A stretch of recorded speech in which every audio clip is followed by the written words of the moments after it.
দেশবাসীকে শান্ত থাকার আহ্বান জানিয়েছেন বিএনপি মহাসচিব মির্জা ফখরুল ইসলাম আলমগীর।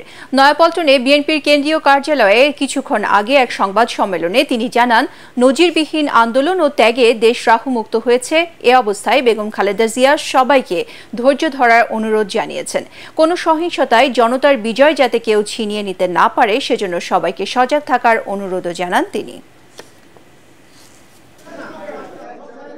শেখ হাসিনা পদত্যাগ করে পালিয়ে গেছে, সেই কারণে এখন শেখ হাসিনার ক্যাবিনেট পুরোপুরিভাবে আপনার বিলুপ্ত হয়ে গেছে এবং এই সংসদের যেটা একটা দামি সংসদ, যেটা বিনা ভোটে নির্বাচিত, তারও কোনো এখন এই মুহূর্তে কোনো কার্যকারিতা নেই। রাষ্ট্রপতির কাছে আহ্বান জানাচ্ছি, কাল বিলম্ব না করে আপনি আজকে এর মধ্যেই 24 ঘন্টা প্রায় হয়ে যাচ্ছে, দুটার মধ্যেই আপনি দয়া করে এটাকে অবিলম্বে এই পার্লামেন্টকে ভেঙে দিয়ে আপনার একটা অন্তর্বর্তীকালীন নিরপেক্ষ সরকার গঠন করুন। অন্যথায় দেশে আবার রাজনৈতিক শূন্যতা দেখা দিতে পারে। বিভিন্ন প্রতিষ্ঠানে প্রতিশোধমূলকভাবে অগ্নিসংযোগ করছেন, লুটপাট করছেন, বাড়িঘরে হামলা করছেন। এটা দয়া করে অবিলম্বে এই মুহূর্ত থেকে বন্ধ করুন।